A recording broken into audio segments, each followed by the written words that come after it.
Az egyik település volt Kiskozár, a másik Misleny, az út két oldalán. Tehát nagyon érdekes, ugye, mert a földrajzi vonatkozásban Dél-Dunántúl egy dombvidék, Baranyai dombság része. Itt völgyközi hátak vannak. Ha itt elutazunk mondjuk Kozár-Mislenyből Újpetrén villányon keresztül, akkor a falvak mellett megyünk el, mert a falvak oldalt vannak, nem a háton, hanem a völgybe. A víz lehetőség, ugye a forrás lehetőség. Egyébként itt ez egy mocsarasabb terület volt, itt megtaláltak a mocsárban egy római kocsit is, az ország legépebben megmaradt temetkezési kocsi. A Régészeti Múzeumban van, egy darabig volt a Kozár-Mislenyi önkormányzatnál is. Tehát ez egy 2000 éves kultúrának a maradványa. A nagyváros Szopiáné mellett volt itt gazdasági terület. De a honfoglaláskor és utána a települések létrehozásánál volt itt egy középkori várunk, egy földvár, Koasz vára, alispánság volt. Tehát volt Baranyavár, a mai Horvátország területén, és az északi résznek a vezető területe, vagy hát a középkori központja volt ez a Koasz vár, és akkor erre alapultak a völgy mellé, vagy a völgy két oldalán a források mellé. Hát itt sok forrás van, még Mosógát néven ma is ismerik a mai emberek is egyes forrásokat, 3 völgy találkozása, és itt alakult ki a két település, akik 1928-ban egyesültek. Sejhaj, nincsen szíle a sejem keszkedőmnek. Nincsen kedve a kedves szeretőmnek. Veszek olyan keszkenőt, hogy szíle lesz.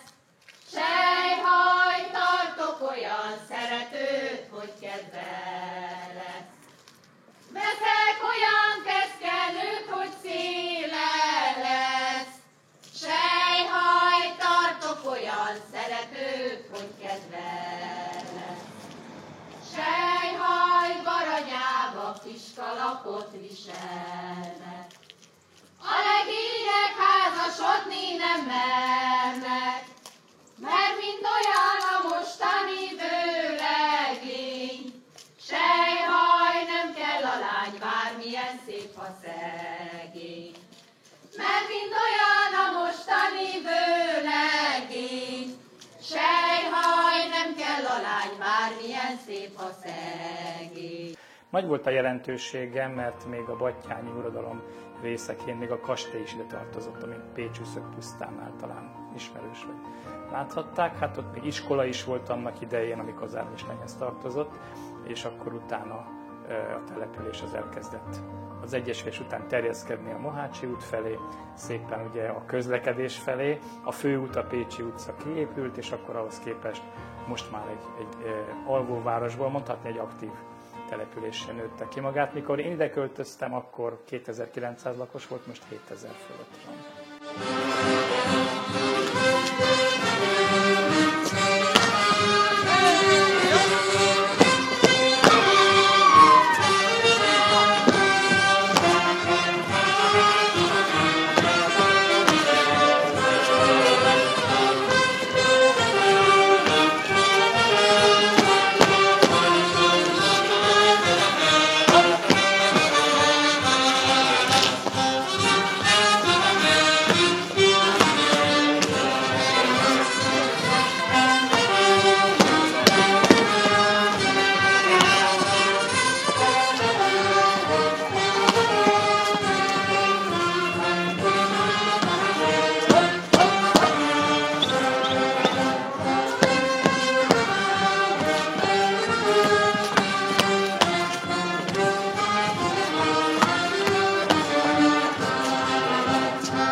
Koller Istvánné Panta Anna Mária vagyok.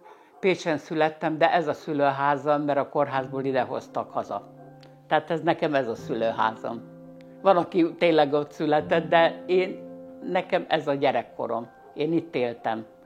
Egészen addig, ameddig el nem költöztem minden a férjemmel, fönn, ahol vettük a házhelyet. Én addig itt laktam.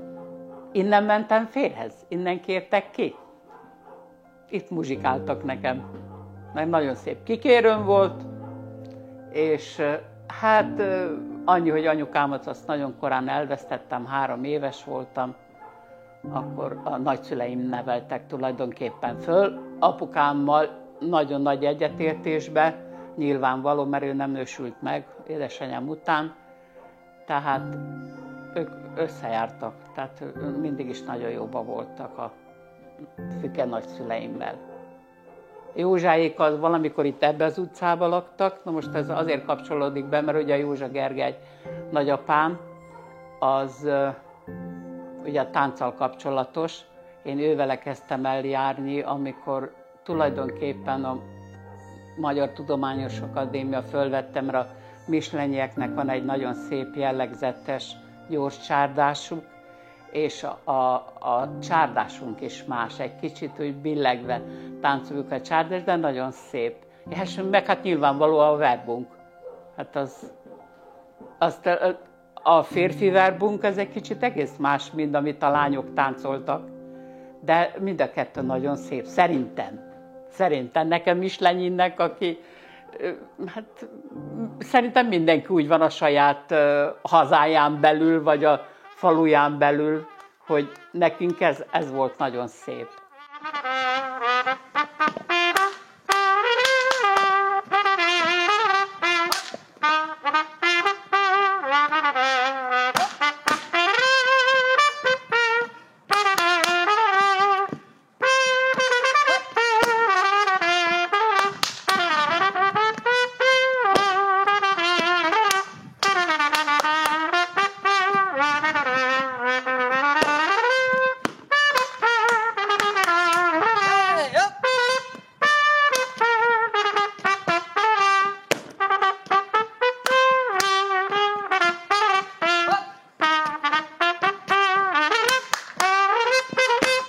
Gyerekkorunkban többféle lehetőség is adódott azért az ismerkedésre, már a tánccal is, meg egyáltalán, mert nem csak az iskolába voltunk együtt, hanem a mindennapi életbe is. Így aztán jöttek hol búcsú, hol a farsangi bál, de elég volt csak az is, hogy mentünk az iskolába, és akkor már találkoztunk ugye egymással. Hát ugye ma Szent Márton van, és ebből adódott, hogy ma a kozári búcsút ünnepeltük, és hát gyerekként ugye ez egészen másképp éltük meg, kezdve azzal, hogy ez járt egy új ruhával is, mert ugye az minden búcsúban van, és az őszi időszak feltétlenül az új bor után kezdődtek a lakodalmak. Na hát ott aztán igazándiból volt olyan időszak, hogy egy ősszel 7 lakodalomban voltunk. Hát ott lehetett táncolni, és az teljesen természetes volt, hogy 5-6 évesen tudtunk verbunkolni, csárdásozni, mert ez úgy ránk ragadt. És nem kellett külön. Most hát mi abban a szerencsés helyzetben voltunk a testvéremmel, hogy amúgy meg velünk szembe lakott a Gergő bácsi, a Józsa Gergő bácsi. Tehát nekünk a tánc az a mindennapi élethez hozzátartozott ilyen szinten, mert nem volt ez akkora nagy dolog, hogy most elmegyünk táncot tanulni, hanem ahogy mentünk a bálba, meg lakodalomba, ott már kisgyerekkorban mindenki megtanult táncolni. 58-ban alakult meg ez a tánccsoport, és hát mi fiatalok mindjárt rákaptunk erre az alkalomra, közelebbek legyünk egymáshoz, mert itt baráti kör volt nagyon. És 58-tól egészen 63-64-ig táncoltunk. Ez mind a Földnevet Szövetkezet által képviselt tánccsoport volt, és azok tették a ruhákat is, de a ruhákat a lányoknak is mindent, ezt itt a faluban, tehát összeszedve minden gyönyörű ruhák. Szeretném bemutatni a kozármislenyi viseletet. Először kezdjük a kisleánnyal, fekete karaktercipőt, vagy régen bármilyen fekete cipőt hordtak, barna harisnyát, mini alsót, és az alsó dupla fodros csipkés alsó szoknyát. Jellegzetessége volt, hogy szedett a szoknya és ráncolt, ahhoz kásmír szoknyát és kásmír kötényt. A köténynek a szélén csipke van, ez lehet vercsipke, sima csipke és díszítés, aranydíszítés. A blúz 100 éves, gyönyörű, kék szallaggal díszített, a válkendő is 100 éves, és alatta fehér kendő, ami kikeményített áll, mindig kikeményítve van. A nyakpödrő ugyanúgy keményített és rakott. Fordulj meg, kérlek szépen. Hátul látszik a válkendőnek, V alakba jön, és így ad egy gyönyörű formát, ami általában kiemeli a feneküket. A hajukba szallag van, sima fonással, a fejükön rózsakoszorú. A fiú, gyere kérlek picit előrébb, úgy. A fiú általános férfi viseletbe van, úgymond parasztingbe, szegőzött paraszting, manzsettával fogjuk össze, de divat volt, és hordták a borjú bőszájú inget, az ugyanolyan volt, mint a jelenlegi paraszting, csak nem volt rajta manzsetta, és kalap tartozik hozzá. Én úgy emlékszem vissza, hogy a lakodalomban mindig körtánccal kezdtünk. Tehát nyilvánvaló, ugye meghozták a mennyasszonyt, tehát akkor az mindig körtánc volt. Az általában azt vegyesen táncolták, meg hát párba is nyilvánvaló, ott párba is táncolt mindenki, aki a párja volt akkor éppen. Már nem olyan értelemben, fiúk, lányoknak. Hát nyilvánvaló, aki már jegybe járt, az nyilvánvaló, hogy a vőlegény mennyasszony együtt táncoltak, az természetes. Akkor és volt a verbunk, amikor csak a férfiak verbunkoltak, mert olyan is volt. De ez általában hát én, ha jól emlékszem, akkor ez egyszer vacsora előtt volt ilyen, mielőtt még leültünk vacsorázni, és vacsora előtt akkor még volt egyszer egy vegyes, tehát akkor és volt olyan verbunk, amit milyen verbunknak mondtak? Nincs szebb madár a fecskénél.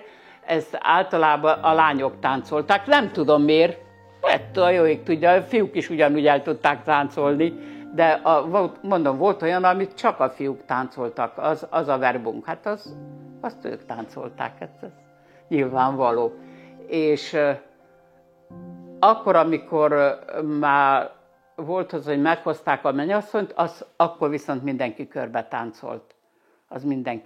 Az körtánc volt. Én úgy emlékszem.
Évvel ezelőtt már felmérés készült. Az egész kenyérkossáról, ugye, a breadbasket. Ahogy Mária Terézia mondta, hogy hát kell a buza, Napóleon elleni háborúk, Hári János és társai, és felmérték, úgyhogy vannak térképeink 1760-ból, Kozár Mislenyről, ugye ezt a Kalapos király második József idején fejezték be. Aztán van első Ferenc király idejéből, 1840-ből, és akkor a harmadik felmérés az nem fejeződött, az már Ferenc József idején, és akkor az abban maradt. Tehát van egy fejlődési menet, vízimalmokat a térképen nem találtunk egyébként, erdők voltak, a víz az itt volt, az fontos volt ezek a források, de malmokra utaló jelek nem voltak. Mezőgazdaság, de volt erdészet, makkoltatás, meg is vannak, hogy a káptalannak mennyit kellett beszállítani. Tehát úgymond egy szatellit települése volt a püspökségnek, meg a káptalannak. A mislenyi dombtetőn integet a szeretőm, selyemkendőt lobogtat, engem oda csalogat, mosogát vize, de széles, a babám csókja, de édes. Egyet kaptam belőle, szerelmes lettem tőle. Mosogát vize, de széles, a babám csókja, de édes.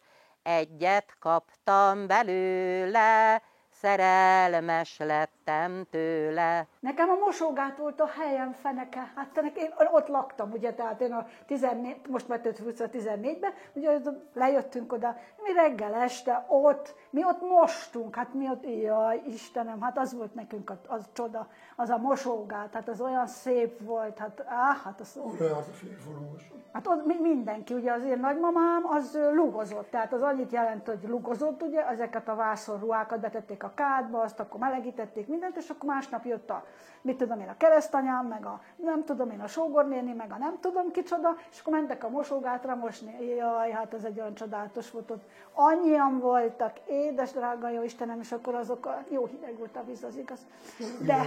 De viszont mi nagyon szerettünk ott lenni, és mi helyünk fel nekünk tényleg az volt, és akkor voltak ezek a galagonyabokrok, meg ezek a csipkebrokorok ott körülötte, és akkor ugye ezeket a vászonruhákat ott kiteregették, este összeszedték, de gyönyörűen ott mostak, hát valami csodálatos, de mindig sokan voltak, mindig volt, amikor nem lehetett odaférni ezeket ilyen... Volt hely. Ilyen téglából kirakott, ugye voltak a keret, és akkor ott mit csináltak, ugye ott szappanoztak, és akkor mosták, és akkor föltették, ilyen nagyon szép padlók voltak bent ebbe a vízbe, ugye, és akkor fogták ezt a súlykot, ugye mi úgy neveztük, hogy súk, nem azt mondtuk, hogy súlyok, vagy nem tudom micsoda, ugye, mindig azt mondtuk, hogy súk.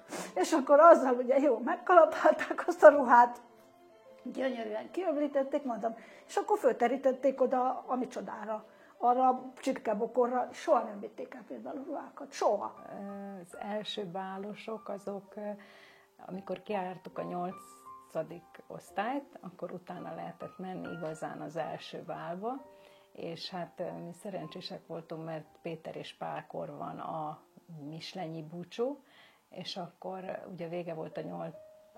évnek, és akkor voltunk az első bálba. Én legalábbis, de hát itt a mislenyi lányok azok, igen, ez 72-ben volt, és hát én ott, ugye a férjemet én ismertem nyilván, de azt hiszem, hogy ott nálunk megpecsételődött a dolog, és akkor hát ott még azért udvarlás volt, meg fölkértek táncolni, meg. De hát úgy ment a bál, hogy az anyukák, vagy nagymamák, azok a kultúrházba az ablak alatt mindjárt volt egy sorszék, és akkor azok jöttek velünk. Tehát én nem voltam úgy bálba, hogy az én anyukám nem volt ott, meg a testvérem se volt úgy bálba, és akkor előtte volt még egy sorszék, akkor mi ültünk ott, és akkor jöttek a fiúk, és akkor megkérdezték, például anyukámat, hogy Bezsike néni, elvihetem az Erzsikét táncolni, vagy felkérhetem táncolni.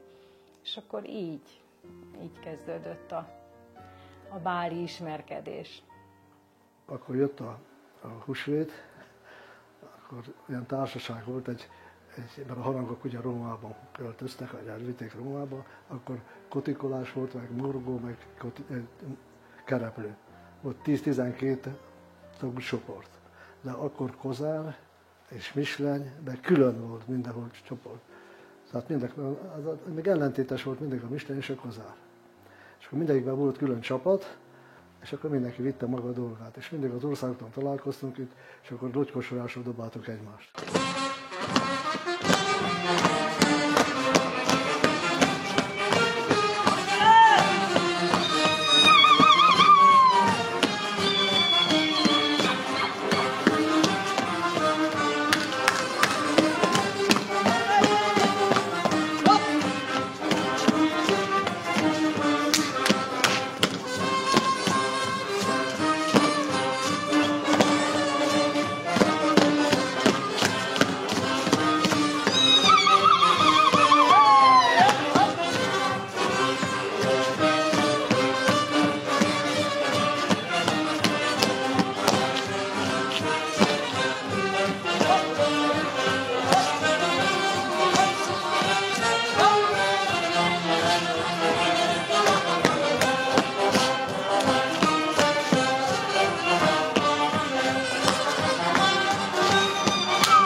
Következő viselet, az ünnepi asszonyviselet, ugyanúgy, mint a kislánynál, fekete cipő, karaktercipő, barna harisnya, és itt fel szeretném hívni a figyelmet, hogy az alsó szoknyákra 6 darab kikeményített alsó szoknya, meg is tudjuk számolni, és legalól van a mini alsó. Rajta kázsmér szoknya, ez is 100 éves, és gyönyörű hímzett brokát kötény. A válkendő rakott, ugyanúgy, mint a többi viseletnél. Különlegessége a válkendőnek, hogy sejem és hímzett, brokát és hímzett. Az ujja viszont dupla, alatta van egy vászonujj, és azon van rajta a csipke. Egy pánt fogja össze, általában a viseletnek valamely darabja. Nyaklánc tartozik hozzá. A főkötő ugyanúgy 100 éves, gyönyörűen díszített, kontyra tesszük rá,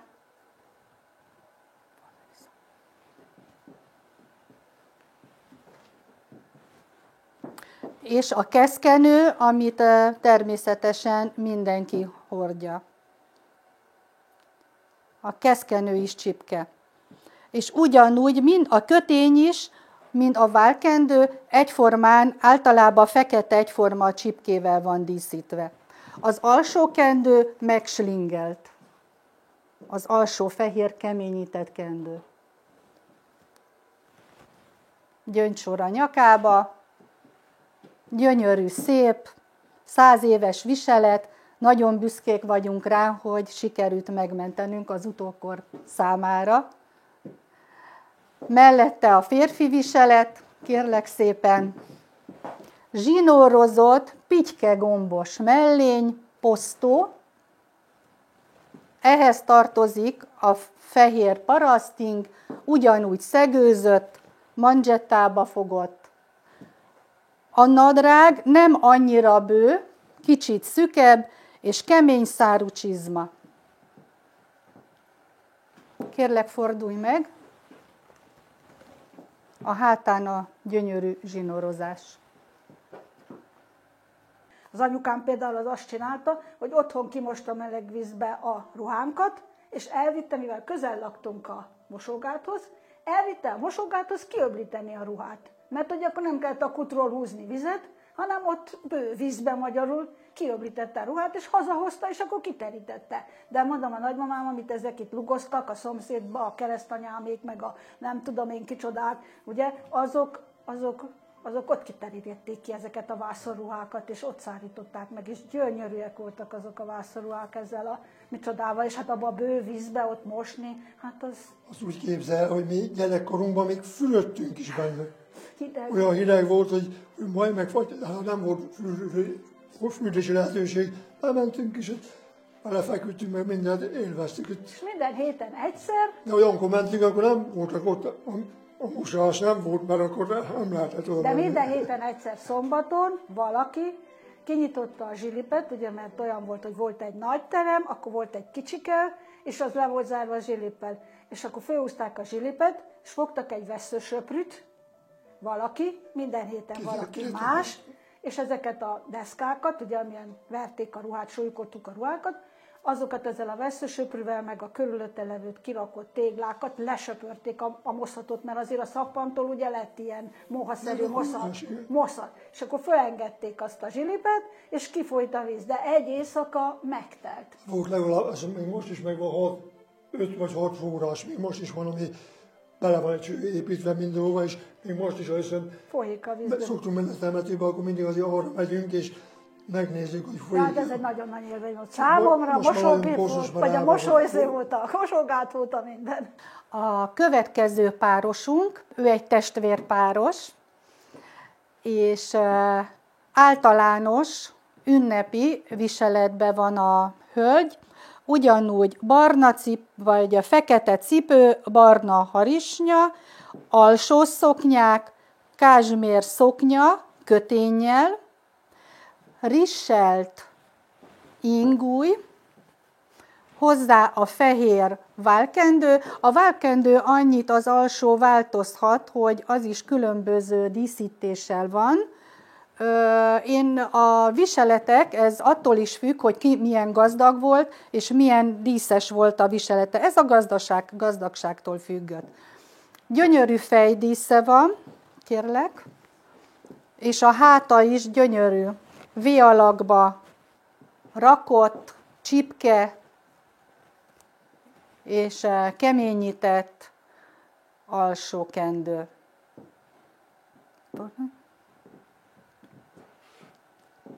Ugyanúgy keményített a nyakpödrő, keményített és rakott.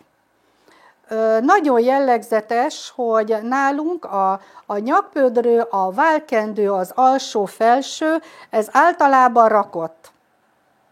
A szoknyák azok meg mind húzottak. Köszönöm. Kérlek szépen, Erzsike. Idős asszony szeretnék bemutatni. Neki is fekete cipő, barna harisnya, húzott, keményített alsó szoknyák, és azon bársony hímzett szoknya. A bársot hímzett szoknyához fekete szaténkötény, arany-ezüst díszítéssel. A válkendő, az a jellegzetes, maszatos válkendő, festett válkendő. Nagyon nagy kincs számunkra, hogy ez megmaradt, mert ez különlegessége, hogy nem csipke, hanem ugyanabból az anyagból van. Hátul talán jobban meg tudjuk mutatni. Gyönyörűen festett, rakott szélű, díszített. Ehhez is ugyanúgy risselt ing van, keményített, risselt ing, pánt az ujján, dupla az ujja fodra, és keményített az alsó rakott válkendő, rajta van a felső kendő, neki is van rakott nyakpödrője lánccal. A történelmet, hogyha ugye átlapozzuk, akkor alapvetően magyar falu volt, de aztán tudjuk a történelmi viharait, hogy jöttek, hogy mentek a népek, és jelentős sváb betelepítések történtek. Ők hozták az ipart, a szőlészetet, és sok mindent, ugye az egész Baranyába, Villánytól Szexárdon át, úgyhogy akkor jönnek a délszláv lakosok, etnikumok, és mind a mai napig ezt tartjuk. Én emlékszem, hogy még 20 éve itt minden évben volt svábbál, sokacbál, és lehetne sorolni. Úgyhogy az etnikum olyan színes, mint Baranyáé, megtalálhatók a délszláv. De a bosnyákoktól kezdve a sokacok, tehát horvátok, boszniai, keresztkatolikusok és így tovább, mind itt vannak, és őrzik is, egyesületek is vannak, és persze a németséggel együtt, ugye most egy színes etnikum. Mondhatnánk, ha ma megnéznénk, akkor sokan települtek ki Pécsről, és így ez már az új városrész, ugye itt van itt új telep, meg aztán van már a déli városrész, meg már a Fészek lakópark, tehát itt már a fiatalok a jó kondíciók miatt, mert Pécs közel van, az infrastruktúra nagyon jó, az országos szint fölött van, ezért most már mondhatnánk, hogy vegyes, de a hagyományok megvannak.